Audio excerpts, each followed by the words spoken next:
Hello everybody, and extremely sorry for the late arrival. Basically I've set this up earlier this week for the live feed, and I've just gone to basically pick up where I left off, and it's just not quite worked that way. And so I've had the phone, I've had the laptop, and I just can't seem to get that back up because I'd prepared everything. I'd done all the description.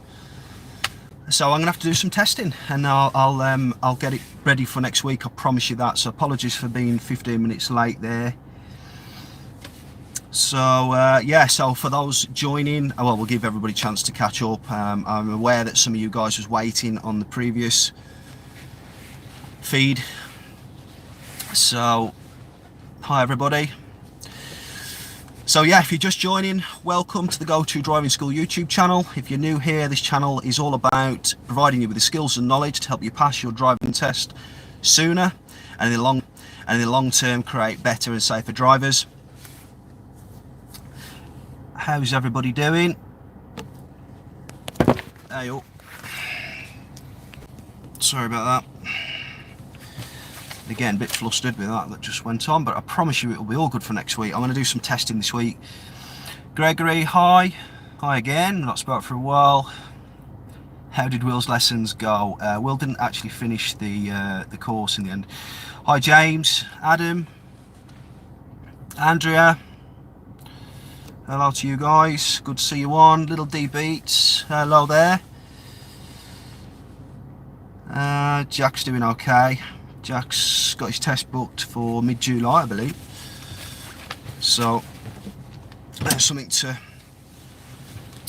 reach for. I think he's gonna have a couple of bit of training just before his actual test.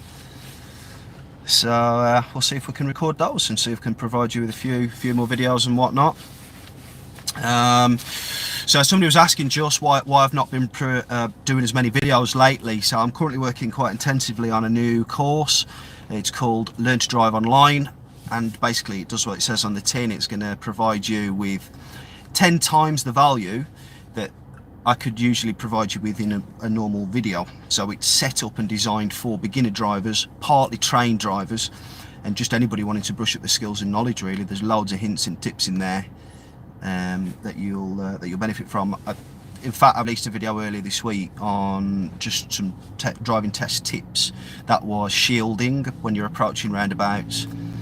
Well, approaching roundabouts, and then the shielding thing come up. Right turn boxes and positioning, hatch markings, and just auto cancel on the signal. It's just an outtake from that series. So I tell you what I might do. I might put one of the episodes up on my open Facebook group. So I've got an open Facebook group. It's got nearly 100 members, and it's just people like yourselves who are learning to drive, and who it's mixed on over, and who I bet she thinks I'm talking to myself. Well, I am really. Well, no, I'm not. I'm talking to 38 of you lovely subscribers, and if you haven't subscribed, do subscribe and hit the bell icon as well, because you'll be notified of every time when I make a new video. Saying that, going forwards, I have got a plan in place, because obviously I'm not that thrilled that I haven't been releasing videos in the same rate that I did before. So I've set up a plan now. I will be doing a live stream every Wednesday, so it's Q&A, and I'll probably just chuck in a general topic, which again we can agree the topics on the open Facebook group. The link to the open Facebook group is in the no, it's not anymore. It was in the description of this video before I had to change things around, but it's it will be in the link in the description of this video. When I've finished, I'll just transfer it all over to this feed. So as I say, I'll do a bit more practice of that in the week, and I'll make sure that I'm up to speed with it next week. Basically what I've done, I've set it up on the desktop for a live feed, and then I've come to pick it back up today on the mobile. Just doesn't seem to correlate, but then again I've gone on the desktop and tried it that way as well, and that didn't correlate. So hi James, hi Ryan, hi Kelsey, Void, Natalie, hi there, hi Rachel. I'll get back to a couple of your questions in a little bit. So yeah, so just going back to the series that I've been working on, that's why I've been releasing the videos. But what I'll do on the Facebook page, the open group, I'm going to release one part of the videos for 24 hours. And so the video will be up tonight, and it'll be gone by, what day is it today? Wednesday. Be gone by Friday morning. So if you want to catch that, join my open Facebook group, speak with like-minded people who are in the same position as yourself. We've got people who've got tests tomorrow and all different stuff, and just talking about various bits and bobs. It's always good to speak to somebody who's in the same position, really. And the internet's a bit of a wild place at times, isn't it? So it's good to be in a place where it's comfortable, really, and we're all on the same page. So yeah, so let's answer a few of your questions. Congratulations, James, as well. He's passed his theory test first time. Ryan, he lives in Ireland. He said, I'm a learner driver and I'm still stalling sometimes.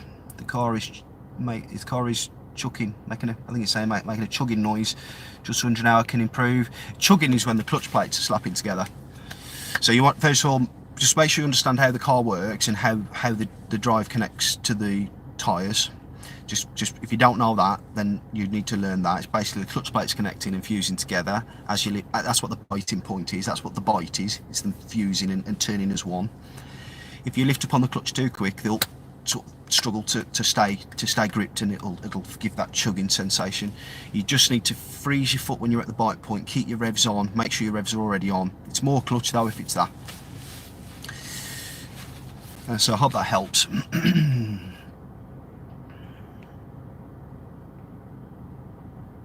Little D Beat says, I'm paying $445 a month for insurance for a Hyundai Amica 1.1. Am I being ripped off? Well, $445 a month.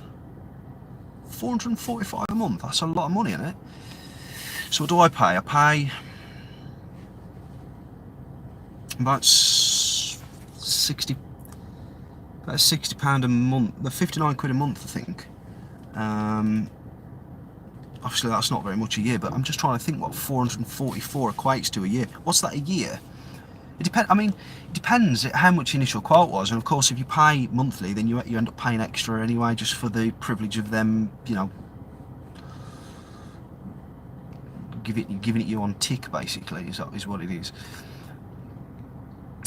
Kelsey, how long would you say it takes on average to learn to drive? I'm thinking about starting around mid-July, and I'll become very busy by October, mid-July, October. Well, I'd say you'd normally still be doing it, really, unless you really get a shift on, unless you bang on your theory and you got time and the budget to get the hours in. It's hard to say, but I think some people waste money when they start this driving because they're not ready, or they've been kind of pressured into it and whatnot, and various reasons. So just make sure it's the right time and that it is going to work before you potentially, I wouldn't say waste money, because you always kind of pick some bits back up, but you want it ongoing, don't you? That's why you're saying it, really.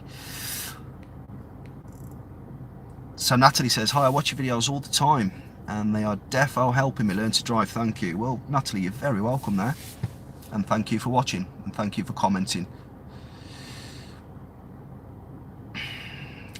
Rachel, you've not missed a thing.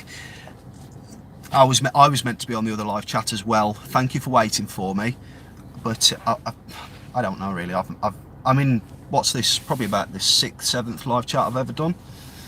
So it was all meant to work all beautifully today. Be bang on 4 o'clock start, but didn't quite work out that way. But I'll be good for next week, I promise you.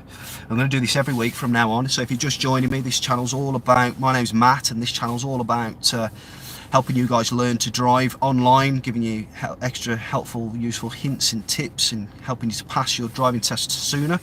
If you are new to the channel, do consider subscribing and tap the bell icon next to it for instant notifications of every time I release a video. Teddy Bear Bonfire says, we request for a video. Could you look at setting the gas before clutch more specifically in a vid? I did know you mentioned it in Doro's vids. Doro, I'm still saying that. I was saying that when I was with him. Doro. No way I've got that from. I wonder how Doro is actually. He's a member of the group. I've not heard of him for a while. The open Facebook group, that is. He said, so I know you mentioned it in Doru's vids in the past, but a more focused video would be great if possible. Yeah, I mean, check that out, because that video is proper focused on that, you know. And we because I don't think he quite got it at first, so we went into massive depth about talking about it. So watch that video, Teddy Bear Bonfire. Watch that video and just, I think there's two. The one's actually got it in the thumbnail, gas before clutch, but there's two of them that focus quite a lot on that. So watch that and let me know. If you've got any questions from that, let me know, and I'll address it maybe next week on the live stream.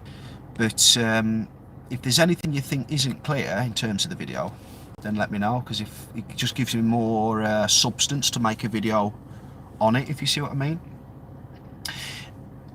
I have made a video on it, in fact, and it's on my new Learn to Drive series, which is why I've not been releasing as many videos just lately. So that goes into really deep depth onto how and why we do and when we do certain things with the feet, yeah, gas before clutch and all that lot. So that's definitely one to check out. When I release it in the summer, it's going to be the price roughly of a driving lesson, so it's accessible to all you guys. So Andrea, hi Andrea, she says, thank you for all the hard work you did and are doing. It helped me a lot to pass my test 3 months ago. Thank you. I still watch your videos. Thank you again, Andrea. You are very welcome. Thank you for your support, and I hope to see you stick around for a lot longer on the channel, watching the videos and whatnot. Because as I say, it's going to be weekly now. No messing around. We've built up quite a lot of momentum on the channel and within this community, and I don't really want to lose it.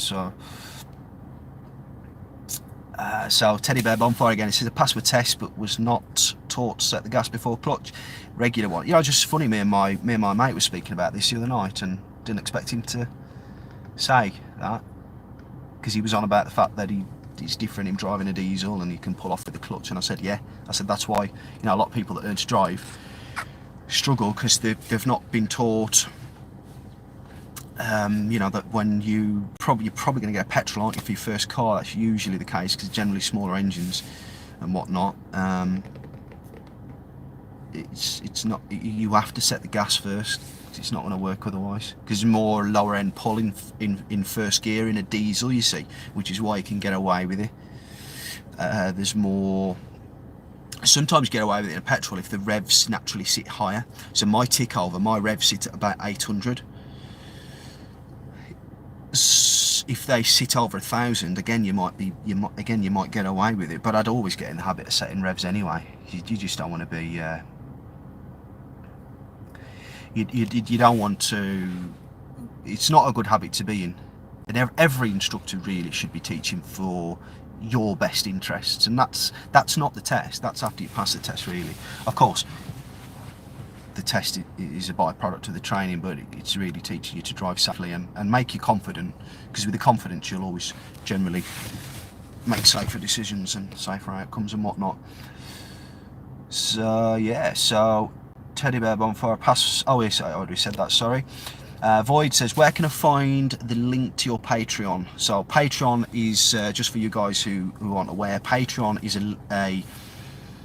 basically a platform where people can donate to their favourite creators, generally on YouTube. So it's generally a monthly, you can decide how much you want to donate, and it just shows you support really. So Void, the link for the Patreon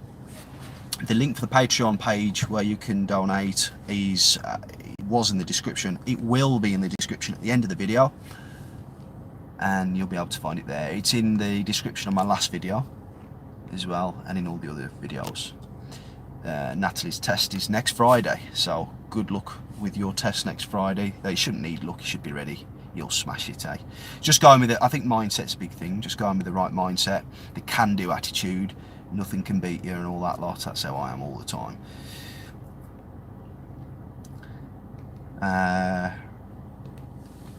So random nuzzes, hello, how are you? Well, I'm great, thanks for asking. I'm really good. I've just come back from Weston-super-Mare, so we was away last week, and that was quite nice. It was quite a decent drive down there. I've been down there before, about 170 miles. motorway driving, which is quite significant because we've got the motor learners allowed on motorways this week, starting this past Monday, haven't we, from June the 4th. So yeah, so I'm feeling pretty refreshed really after a little break there. I'll let you in on a little story here. I would say it's funny, but it's not really. So we went camping. We're into camping and that, and we've got 2 young kids. And we was packing the tent away, and we got the 2 carts there. We took 2 carts down, so got lots of stuff. And the kids went quiet, and that's always a bad sign, that one. For any of you guys who've got kids, you know something's cracking off when they've gone quiet. And there was just sat there still. We'd finished packing up, and I walked over to the car. You know, those of you who watched a few of the videos, you know I've got some pens in the glove box. You know what I'm going to say next? Yeah, so the kids had drawn all over the car, all over the seats, all over the... I've got a display there with the screen, all over the screen, all over the steering wheel, and I've got like across the front I've got it's like a material where there's some stitching that's drawn on that. Thing is, I mean, my oldest is 4. He'd wrote Leo and Lily in the best handwriting ever. It was like I'd wrote it. Unbelievable. And then the gearbox bag, they'd got the pen and jammed it through, and they put big slashes in the gearbox bag. So luckily it was a whiteboard marker, so I got all that off, but the gearbox bag's still ripped. So there's a little story for you. So I'm good, apart from still bearing the scars of that. Have I pulled women in my whip? Nice.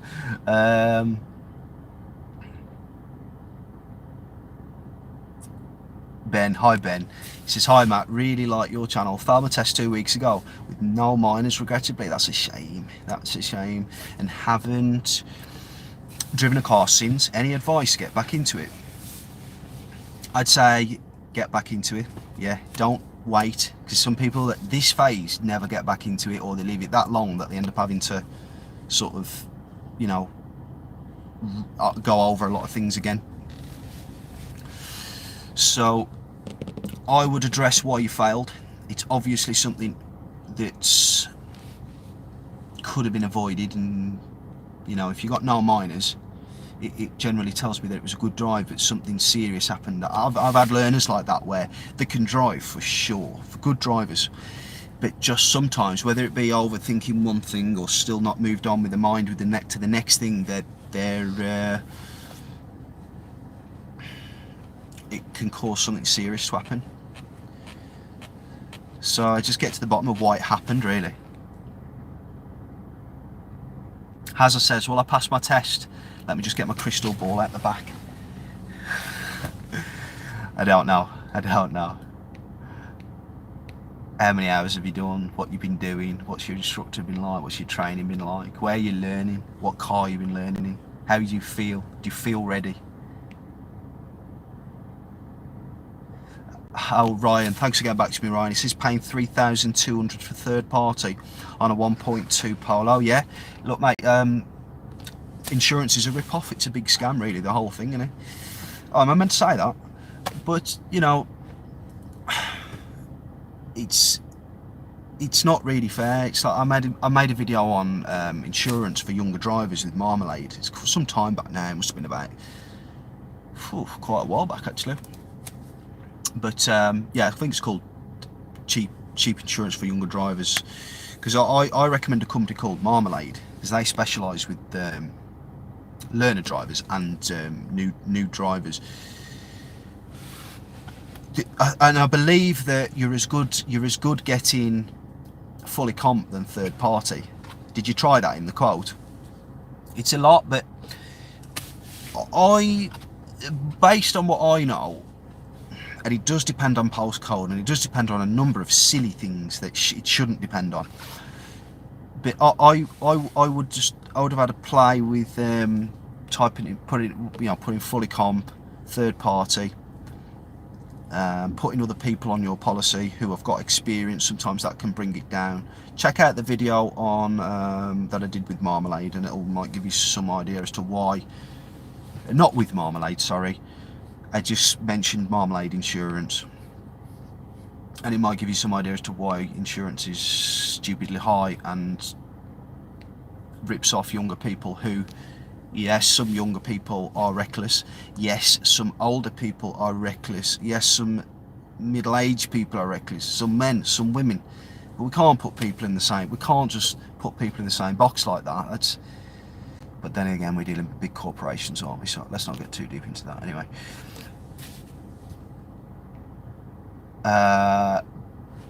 Bong DSEP, have you pulled women in your car? Well, not really. I mean, I'm out at work, aren't I? And I'm married, so if I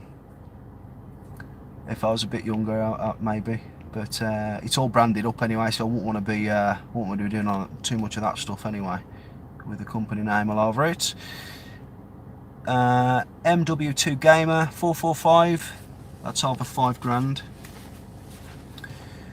Yeah, so somebody's done the math here. I know first insurance is bad, but mine is 1,800 for a Ford Fiesta Z-Tech Sport new model. That's what I was going to say. MW2 Gamer, I was going to say, I tend to go off track. I do. My mind goes one thing to the next, and then I come back to the first thing. I'd be looking for a quote around £2 I would, knowing what I know, being a first-time driver, definitely. About £2, maybe a bit over, but like you said, you're paying 1,800.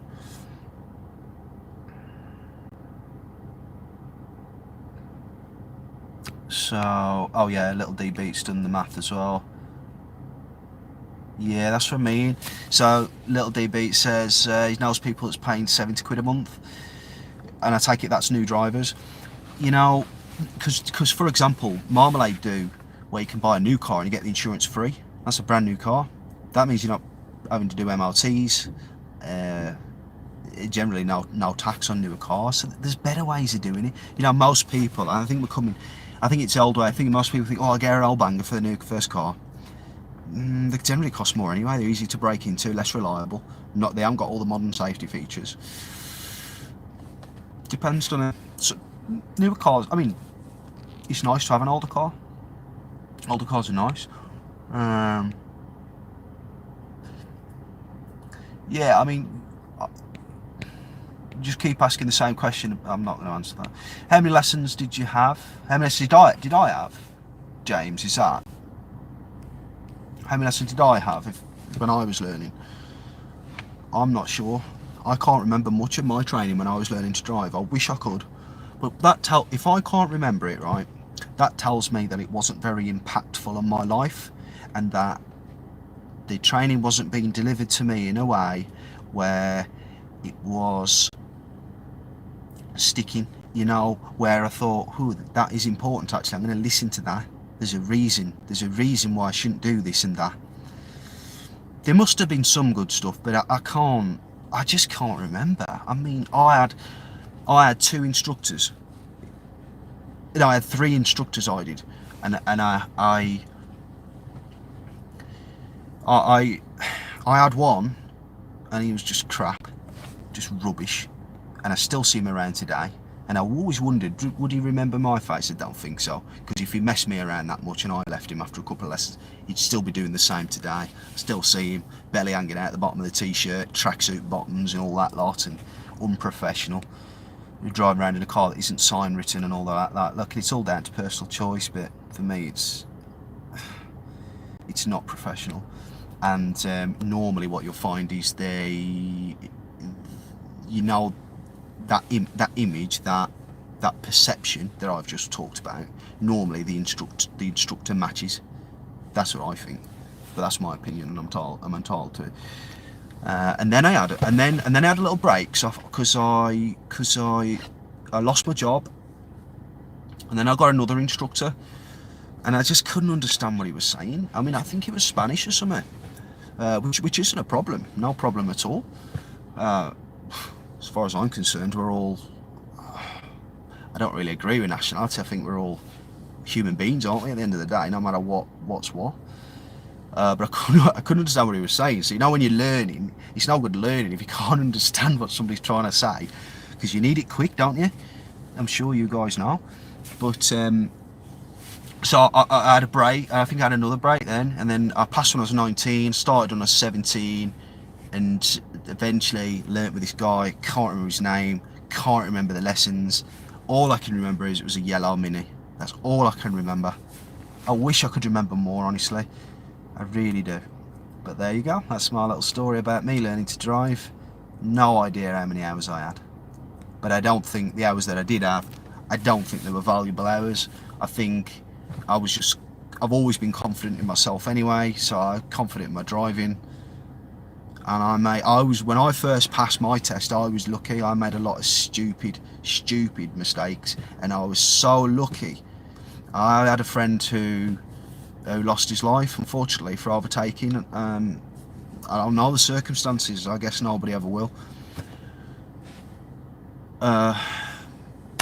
He weren't so lucky. And when I trained to become an instructor when I was 26, see, I've not been doing it. I've not even been driving as long as, you know, like some people might think. But I have got a passion for it. When I trained to become an instructor when I was 26, I'm now 31. The things I learned, and I soon learned I was nowhere near as good a driver as I thought I was. Nowhere near. Nowhere near. Anyway, let's get back to some of your questions.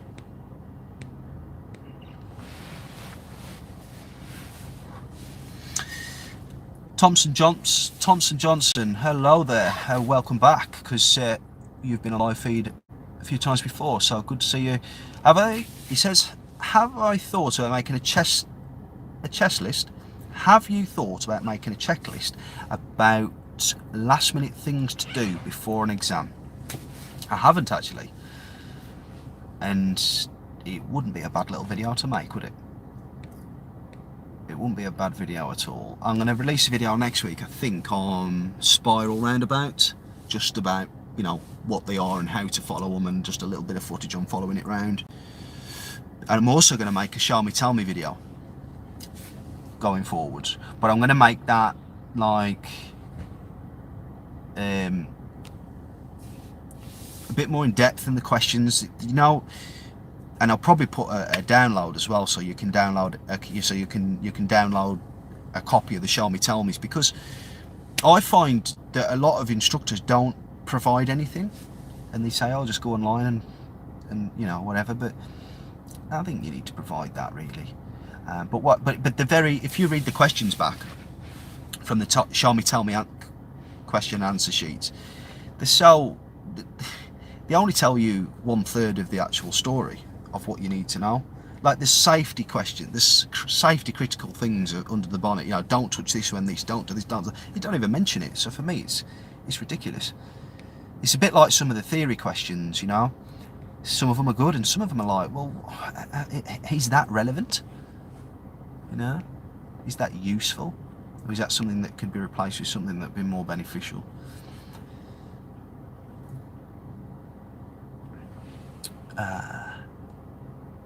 Mini Mentoro, hello. Can you do lessons and record them? I've done plenty. And I will do. There's another one coming out maybe next week or the week after.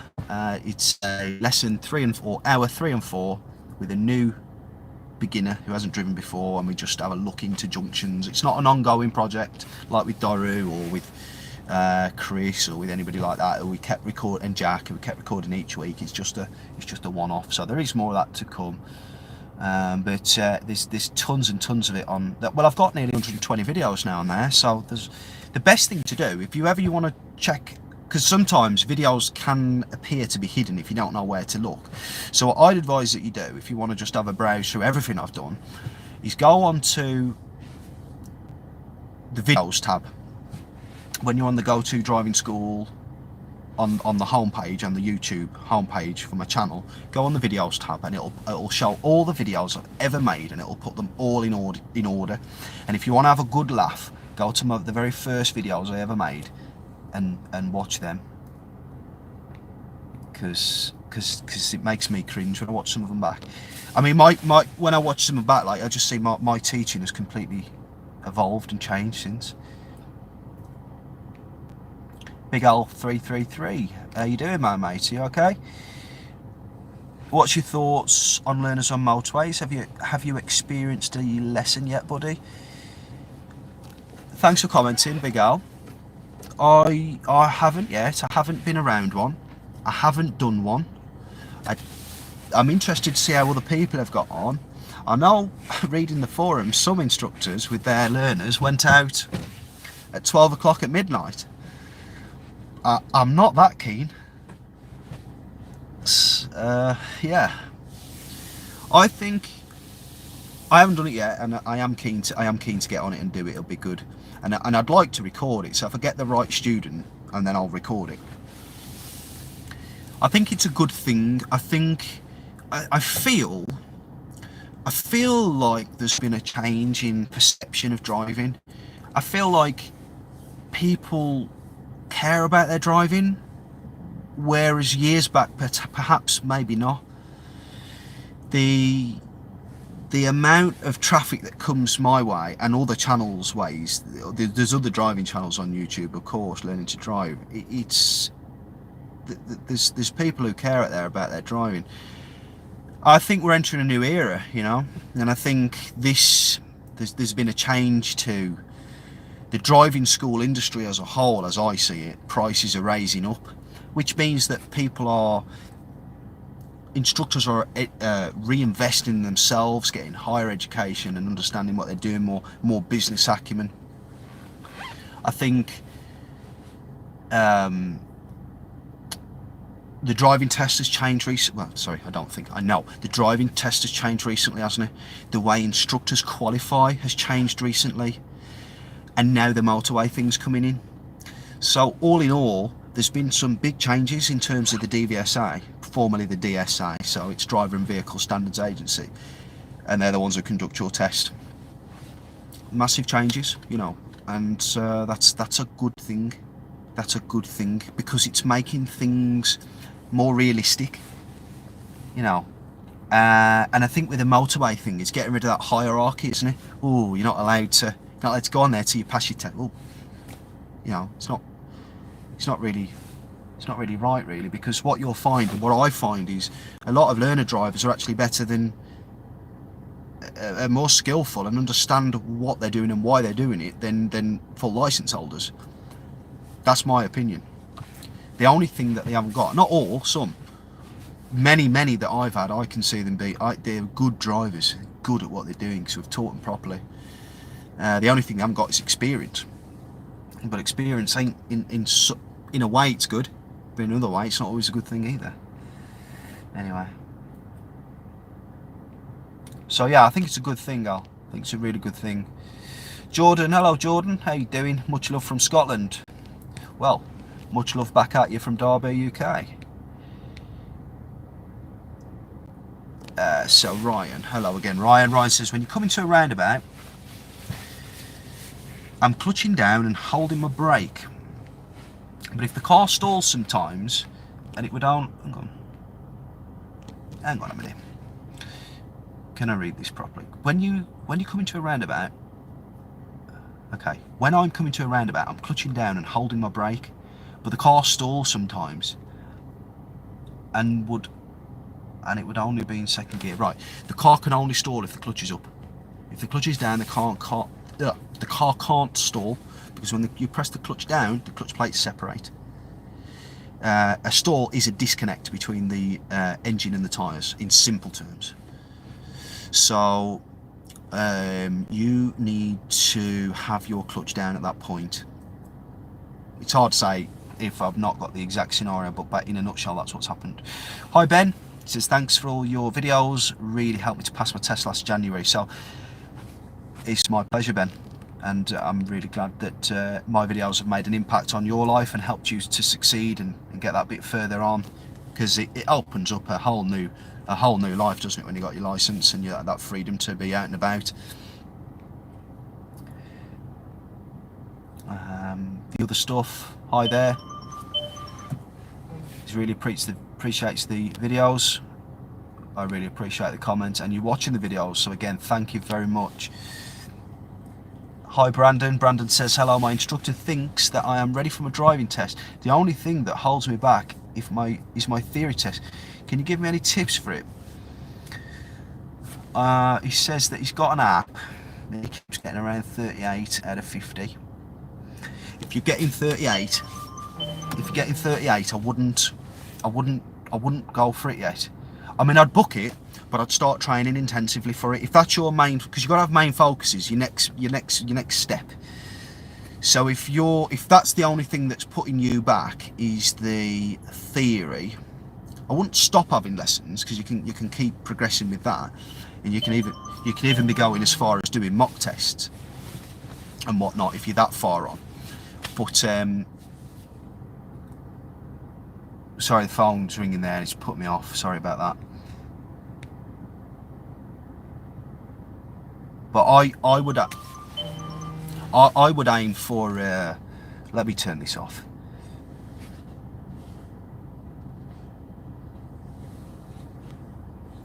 I would aim to be getting at least 45s, because you've got to get 43, haven't you? And you know, so you know that even if you get a couple wrong, that you're generally gonna. Somebody wants me. That you're generally gonna. You're gonna be okay, you know. Be over. Basically, what I'm saying is be over prepared rather than under prepared. Your story is a similar one to one that I tell quite often, and one that I've experienced a lot is people are ahead with their driving, but not got there yet with the theory, and it holds people back. So top tips for you guys who have just started taking lessons or haven't started yet. Definitely get yourselves on the theory. It's not too in front of you, it's not too advanced for you. It's going to help you. It's going to help you to have more of an understanding when you start, and to get a head start in terms of taking the theory test, because don't forget you could fail, and then you've got to bear in mind waiting times. So that could have a big knock-on effect if you failed once. That could be a 6-8 week knock-on effect, which could really put you back. So yeah, keep at it, Brandon, and get yourself sorted. Let me know how you get on with that theory. What app are you using, by the way? I generally recommend an app called Driving Test Success. The link, there's a link to it on my website, which will be in the description. Would you buy a car before learning or not? Liam said. Hi, Liam. Yeah, there's no harm in that at all. Just get yourself all insured on it and everything. As long as you won't be tempted to go out on it, you know.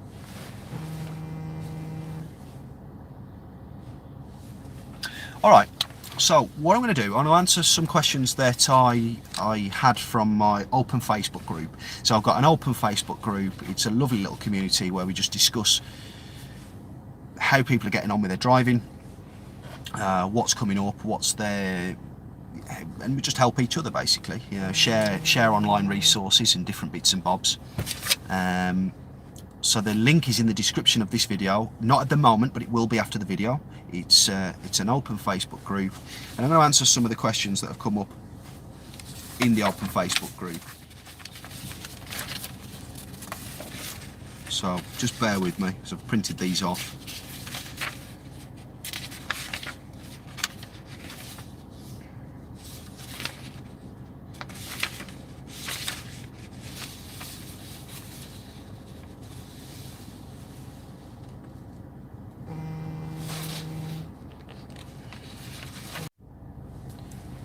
That. You know, if somebody don't answer the phone, I don't know about you, but you don't keep ringing, do you? You ring back in like 10 minutes or something.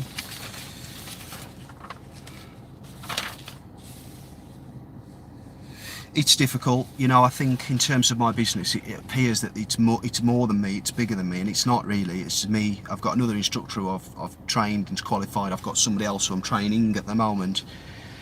And I think it would appear as though there's an office and somebody there to man the phone, and it's really just me. And that's why it's hard for me sometimes to keep on top of everything and keep providing this free content for you guys on here.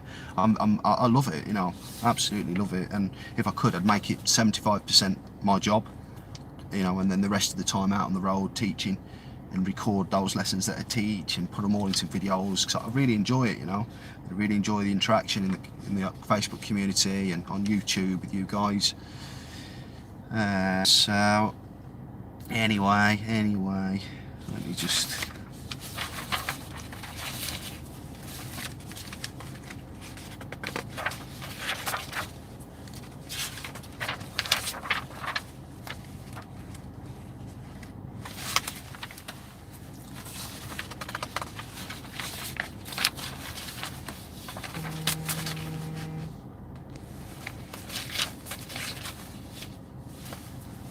Right, bear with me, just 10 more seconds. Okay, all right, got you. Right, so I'm ready to answer some of the questions that come up in the open Facebook group last night, okay, and this morning. So, Mike Jonesy Jones, hello there, Mikey, how you doing? He said, if you're in a 50 speed limit, is it okay to go above 50 to overtake? Right, now, the question itself didn't make a lot of sense to me at first, but when I was reading the comments, it made more sense. And basically, I think when Mike is overtaking and he's doing 50, and let's say he's passing something that's doing, I don't know, 45 or 47, 46, it takes quite a while to get past, doesn't it? Something like that. This is what I take from this question. What you tend to get is the person that comes up behind you and gets dead close, slams on the brakes late, and it's like a really intimidating, almost bullying tactic. That's how I see it and how I read it. It's not, you know, it's like you're trying to push somebody out of the way, and you want them to see that you're there, and you know. And I think what he's saying is, in that situation, can you break the speed limit and go higher? Well, technically speaking, no. But if you feel, what I would say is, in an emergency, you must use your own common sense. That's what I would say. That's not saying do this, do that, break the law or anything. It's saying do what you need to do, but be super aware if you're in danger or if there's an emergency. You got to do what you got to do, haven't you? Okay, so so I hope that helps, Mikey. And Aidan, hi Aidan, another member of the group, said, if someone crashes into you and damages your vehicle heavily but doesn't stop, what do you do? Especially if you're not able to catch the registration plate of the vehicle. So it's a really tricky one, that. There is no definite information that I can find about, in that particular scenario. What it tells you to do is what to do if you're in that situation yourself. You know, if you've seen something like that happen and things like that. So because the one thing I would say, right, is you need CCTV. It's just, for how cheap you can get CCTV these days, even if you just got front. I've got front and rear, and the link to all the gear that I use, all the cameras I use, all the mounts, the in-car CCTV is all in the link, or will be. There's nothing there yet, but it will be in the link. An hour or so after this video, it will be in the link, and you can just have a look. But I was in an accident. Somebody rear-ended me about 2 years ago, just under 2 years ago, and it just takes the worries away, really. You got them on CCTV. I'd always make sure that your phone's charged.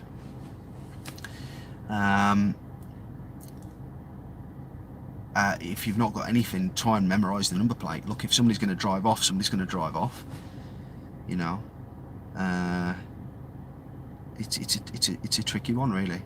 You'd also consider whether buildings nearby would have CCTV, and also if there's any witnesses nearby, you would get their contact number. I always carry a pen in the car, paper, and I always carry a few. In fact, let me just see if I've got it now. I'll show you.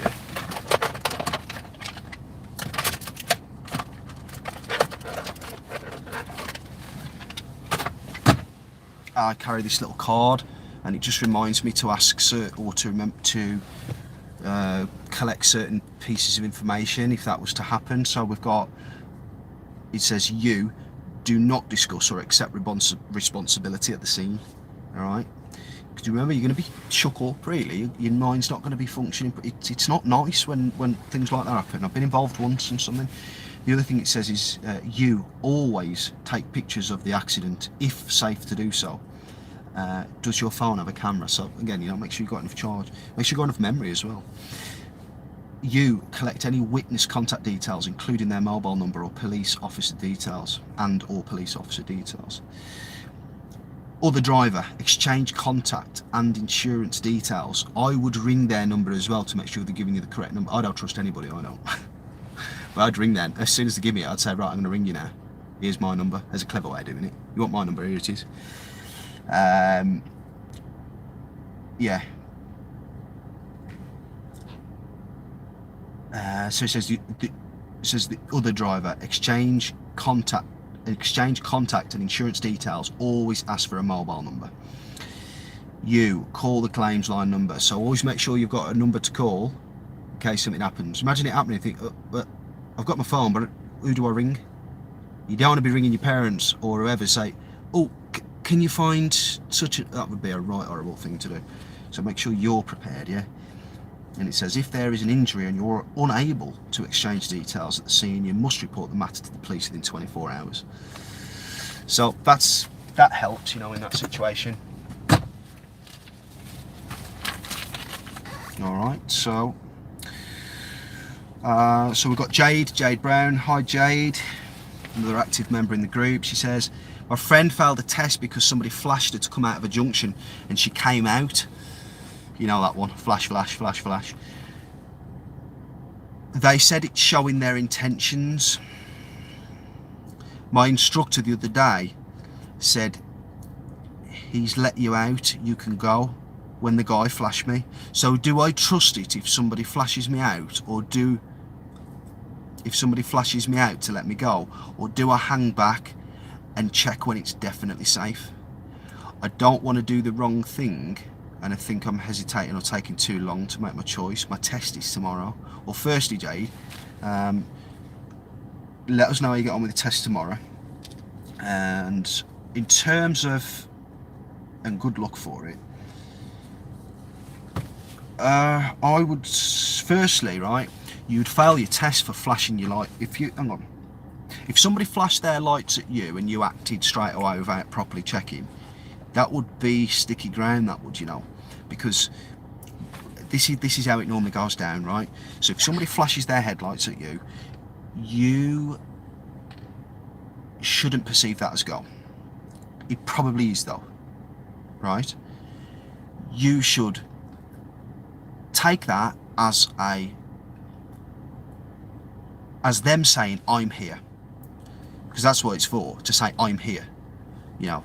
So you'd flash it on the approach to a bend or something, just those sort of situations.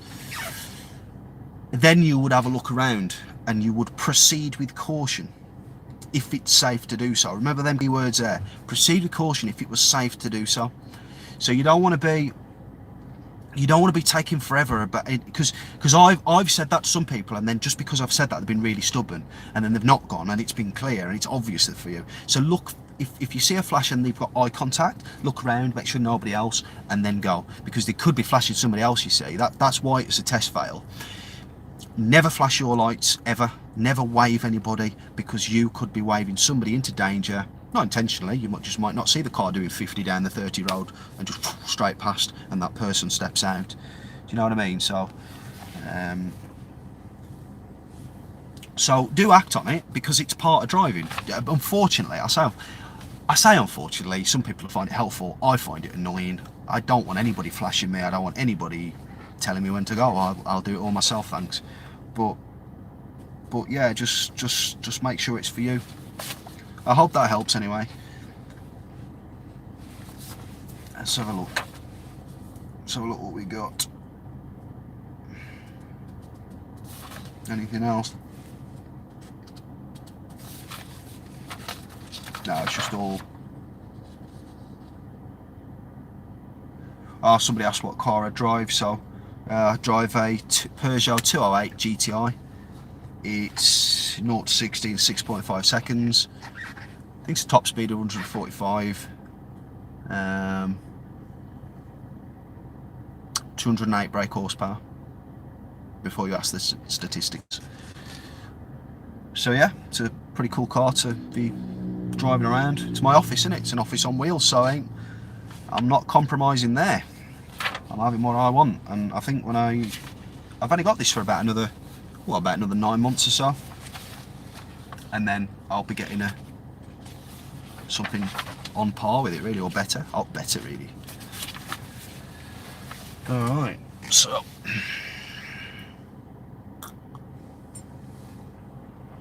Alright, so let's get back to answering some of your questions. Oh, just a quick one. You know, when you're, because obviously I can't see what you guys can see, but on the other end, do you have an option for a super chat? Just comment yes or no if you've got an option for a super chat. What a super chat is it prioritises your question, and it comes up at the top. Comes up at the top of the questions, and it stays there as a priority. So yeah, just let me know if that's yes. Okay, yeah, so I've never used it before. I believe you won't get it unless you're on just let me know if you're on a desktop and if you're on a mobile. If you got it on a desktop, say yes. If you got it on a mobile, say yes as well. Desktop, so it comes from a desktop, comes up on an iPhone. Cheers for that, Runit. Cheers for that, Runit. And Ken, oh, I'm so sorry. I'm not very good with, I'm so sorry to butcher your name. Kenichi. Yeah, Kenichi, I think so. So yeah, thanks for that, appreciate that. Right, let's go back and answer some of your questions. Let's see if we can help some of you guys out before I sign off. Going over the allotment in a minute to water me veg. And meeting up with my mate tonight. Right, okay. Okay, God, there's so many. I think I better ring that number back, hadn't I, when I finish this live feed. I hope they're not watching this live feed.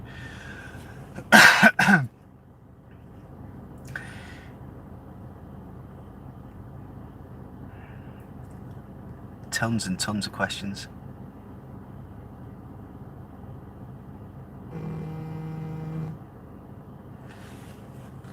Okay. Any advice for anxiety in busy areas? Yeah, I would advise, that's Stocky, hello Stocky. I would advise going on to the driving hypnotherapy videos, because they can really help with that sort of thing. Just it's about mindset, and you've got to retrain the mind because it goes a bit AWOL when it's not really how we want to feel, is it? That's why it makes us feel, it gets in the way of learning, it gets in the way of thinking. It's the brain running away with itself. That's how I process it, and that's how I think it is. And I think it's retraining it. It's taking control back. So the driving hypnotherapy, I've got a link to it. There's actually, I put a link up on the open Facebook group. In fact, I'll put a link up and you can go and find it there. I'll put a link up after this video. So if you join the group, the open Facebook group, then you'll find it there, and you can take a look at those videos. There's quite a few out there, but there's one guy in particular I think is quite good, who've had good results with. A lot of my customers have used it, and online community. So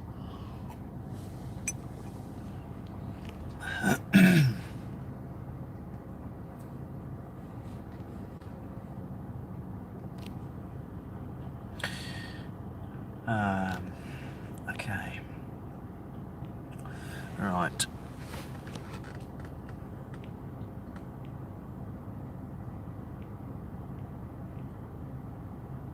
Hi Clive, hi Liam, hi Stocky, hi Sally.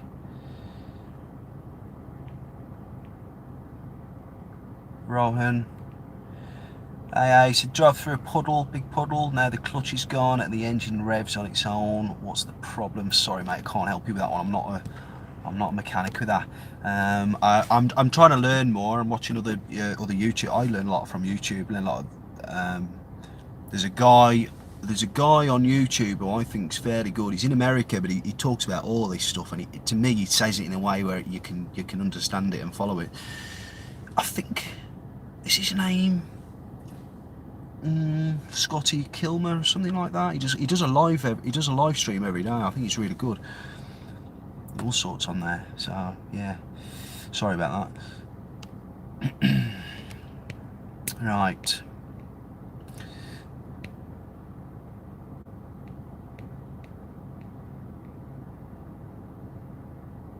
Subset got less than 10 minutes, but starting on a main road and I panic.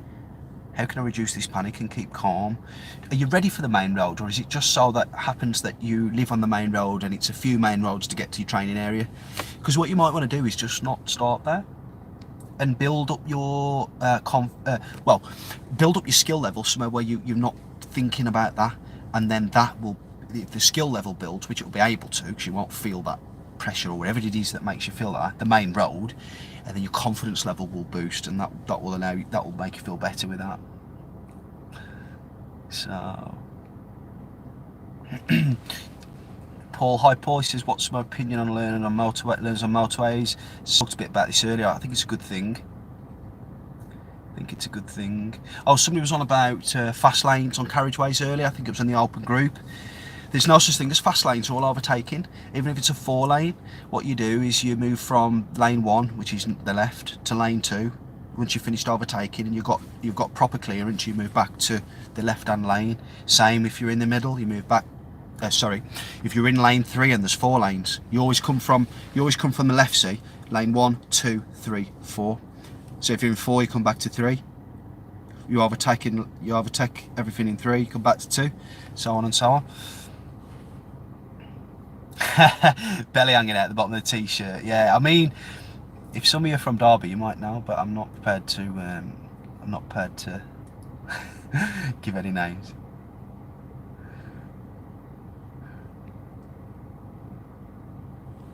I really need help for dialed locks. Really need help for my lessons. Any good tips? There is tons of tips on my website, on my YouTube channel, tons and tons. As I say, go to the videos tab and you'll have all the videos there. That's the best way, I think. That's what I do. When I want to check out a new channel, I want to see how long they've been running. How has their videos progressed? When did they start? I'll just go on the videos tab and scroll to the bottom and work my way up, or whatever. Something like that. Leanne M. Hi Leanne, not heard of you for a while, hope you're well. She says, sometimes when I do mock tests, my instructor makes me feel bad and more nervous with his attitude when I make the odd mistake.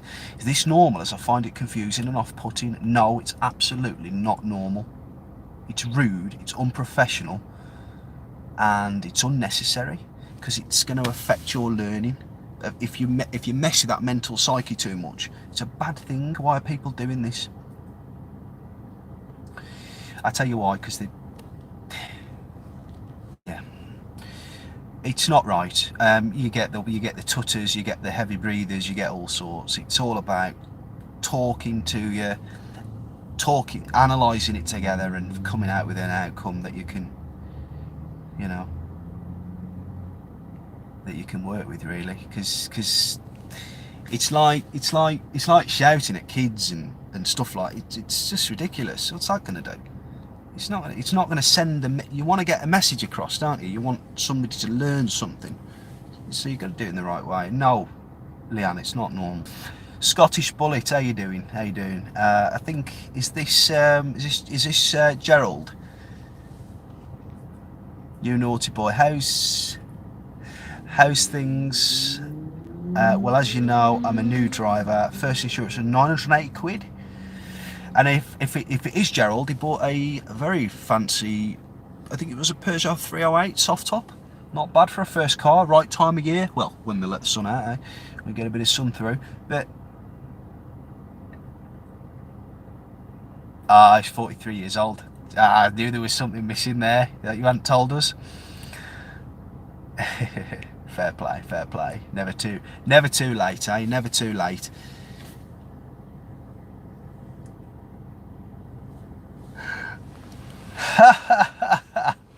Richard Booth, what are you doing on here, my old flower?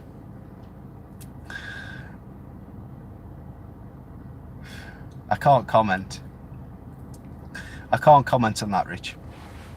Phobo says, how long will you stay an instructor? Why do you ask that? I actually enjoy it. I mean, I want to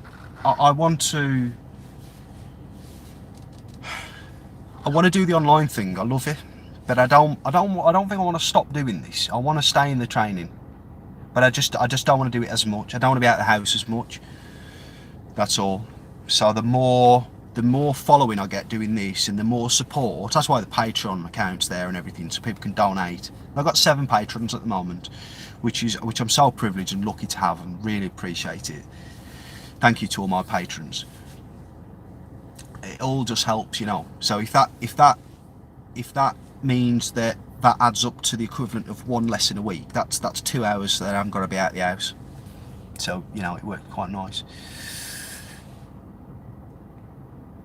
But yeah, I want to be an instructor, but I want to do this for the foreseeable future as I see it. Hi Zed, he said, hello, what's your first car? My first car was a Fiat Punto. A Fiat Punto. But let's get it right. It was a Fiat Punto Team. It had the Team sticker on the side. No messing. Proper car. No, it weren't very good. It weren't very good. And I bought that from a garage, you know, thinking, oh, this and that. Nah. Just you have to take everything on face value. There's good and bad in everything.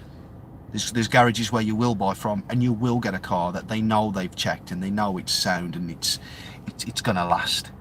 But there'll be garages again and the same with private buying. When you buy it off a person, there'll be people who've looked after it. There'll be people who've not looked after it and said they have and had stuff done and it's not been done. I tell you what you've got to do. You've got to follow this and trust your intuition. And I think that's where people go wrong with the driving. They don't trust themselves enough, you know, sometimes. Hi Cameron. It says, hi, can you do a mock test video again? Yeah, and as soon as I do a mock test with the right person, it has to be the right person. So again, it's a mock test, it's important for them. Some people, it just puts them off. So yeah, the mock tests are really good, they're really popular. I worked out quite a decent formula for the last one, got all the faults popping up. People was asking about the faults as well. In fact, I had this driving school on about the comment about all the faults. Listen, it doesn't matter if I put the fault in the wrong box. That doesn't matter. If that matters to you, you're missing the point. The point is, it's an area within that person's driving that needs to be at least raised so it can be discussed. After the discussion, something can be sorted out based on the understanding that comes from the discussion as to how we're going to put things right going forwards. Remember, the test doesn't talk about the good things, it's just the bad things. There's no feedback. It's just telling them whether they can give them a license or not. What I'm trying to do is get them the best driver they can be, so that when they go into the test, there's less possibility for anything to develop and go wrong in terms of their skill and the way they do things with the controls anyway. So I've not been trained as an examiner, neither has the person who commented, who owns that other driving school. I don't know what it was ages ago. I didn't reply. I appreciate watching the videos, but look, if you think you're going to give me a lecture on and a lesson on what fault should have been what, then I'm not interested really, because that at the end of the day, that learner still learned from the mock test and the debrief after, full stop. And if there was anything serious, again, if it was a serious fault, does it matter if it's in the wrong box? No, it was a serious fault at the end of the day. You know what's high risk and what's not, don't we? So yeah, let me just, yeah, okay, so yeah, slightly going off track there, but yeah. Hi Kieran. Hi A1. Any advice on the part 3 test? Yes, route plan. Know your route, know. So this, in case you guys are, a lot of the viewers here will be learner drivers. So this is a potential driving instructor asking a question here. You need to know where your test route is, what student you're taking, potentially have a backup students. And It depends whether you're on a trainee licence, I guess, but let's just say that you are on a trainee licence. Know your route, know all the things that could come up on the way to site. Do loops on the route, and you have in your head what could happen, what's likely to happen based on that pupil, and how you can limit and manage that, limit that from happening. Because it's better the way they're doing the test, but it is only 1 hour, and it doesn't really give you a chance, because there's the pressure as well, somebody's watching you. It doesn't really give you a chance to show off everything. You know, you're probably settling in after 45 minutes, aren't you? Starting to feel a bit more comfortable and whatnot, especially if you're new to it. So just make sure you know where you're going and what's there. That's the first thing. Just, you know, make sure that's there, and just make sure, well, just let me know where you who are you training with, and cause who are you training with, and what have you got any online resources at all? Because I know some good ones that I could recommend to you, really good ones.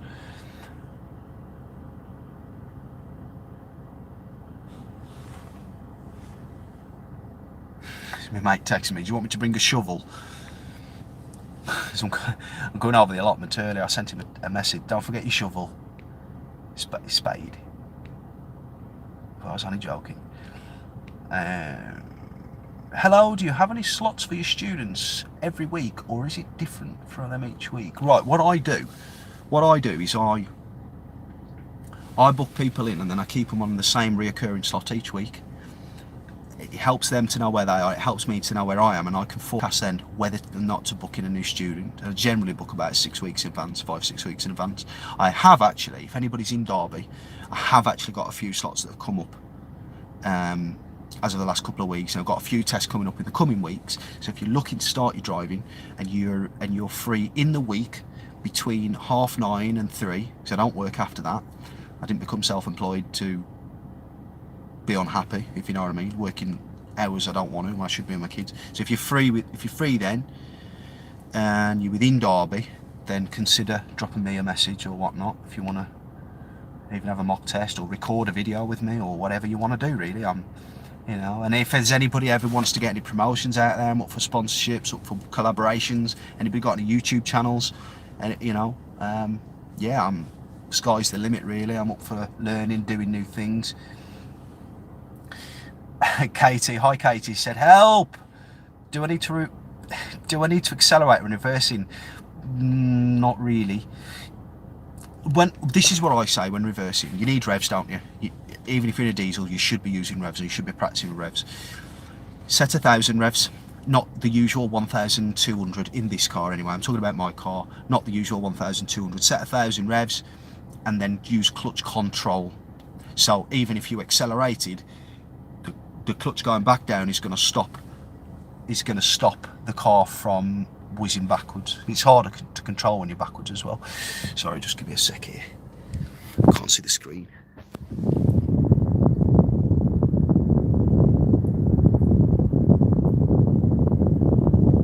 There we go. Sorry about that. It's because the battery. 5% left now, so still got 87 on. It's absolutely phenomenal. Big thank you to everybody who has been on this live feed. I've been going for nearly an hour now, and again, sorry for the delay at the beginning. I will be back better and stronger next week. No issues next week.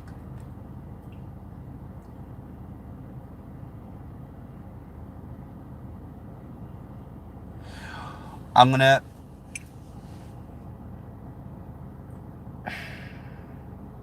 thank you. I wish I could read all the comments, and if you know what, if I haven't read your comment, could you copy your comment now before I press this and paste it into when this video goes live, you'll be able to go into the comment section, because once these comments go, I won't be able to read them, unfortunately. We're going an hour. I need to get back to the family really, because it's been, well, I promised them 45 minutes, so you know what I mean. So but I'll finish with this one question, and it's from Becca Davies. Hi Becca. She says, hi, I've got my test next week, and I've been told by my family and friends that I need to indicate whilst overtaking things such as bikes. However, my instructor says it's old-fashioned. What's your opinion? You only signal if you benefit somebody, that's it. If you feel it would be beneficial. Not with junctions, we're dealing with bends and corners. We always signal for junctions because something could just appear and it might see us before we see it, and we need to give it the correct information so it can plan and act early, right? But this is the way I analyse it. I would overtake if I was overtaking and there was something oncoming that was speeding up, started to speed up, but I was already committed. I'd get the signal on to get the flashing on to make it more obvious that I'm kind of a little bit in their road as well. I would overtake. That's just the generals. I would overtake. I would signal when I'm passing the bus if necessary. It depends if the bus has only just stopped and there's a big queue of people getting on. It's quite long to overtake, isn't it? So it takes more time. Also, things could come from ahead. I also want to let the bus driver know I am committed. You know, they like to start moving out at you, don't they, when you're at the side of them? Dustbin lorries are the same. Stop, start, stop, start. So things like that. But generally, no, you're stating the obvious, and you're gonna. If you signal every time for no reason, you'll probably forget to signal when it's actually important. You always need that analysing going on, and you don't want to be signalling like that anyway, because there could be a side road on the right.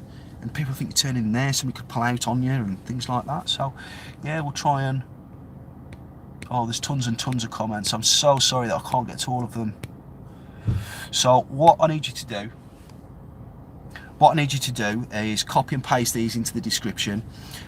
If you like the video and you're new here, don't forget to consider subscribing to the channel. Tap the bell icon for instant notifications, and I will see you next Wednesday at 4 for the next live feed, where I'll also be releasing a video next Monday. Hope you have enjoy the rest of your day, take care, and I'll see you real soon.